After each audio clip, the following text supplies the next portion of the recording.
आमालाई छोड्ने होइन, आमालाई परिवर्तन गराउन सक्नुपर्छ। आमा यतिको हुनुमा मामा र हजुरआमाको ठुलो हात छ।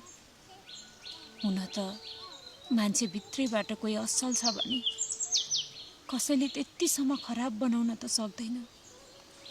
आमालाई पहिल्यैदेखि मदेखि अलिअलि रिस्ता उठिरहेकै थियो। त्यहाँ माथि आगोमा घिउ थप्ने काम मामा र हजुरआमाले गर्नुभएको हो। अहिले यो विषयमा नसोच्नुहोस् बुढा, केही चिन्ता नगर्नुहोस्। अब थकाइ मरिहाल्यो, बिस्तारै बाटो लागौँ। हुन्छ बुढो, हुन्छ। तर एउटा कुरा टुङ्गो लगाइहाल्न पाए हुन्थ्यो जस्तो लागिरहेछ मलाई। हामी गाउँमा बसेर सहारालाई उचित शिक्षा दीक्षा दिन सक्दैनौँ कि जस्तो लाग्छ मलाई। गाउँमा राम्रो स्कुलै छैन, भएको स्कुल पनि विद्यार्थीहरू नगइदिएर बन्द होला जस्तो भइसक्यो। सबैले आफ्ना बच्चाहरूलाई सहरको राम्रो स्कुलमा लगेर पढाउन थालेका छन् आजभोलि।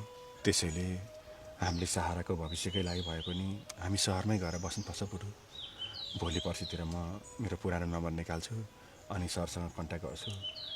अब सरले मलाई जागिर दिनुभयो भने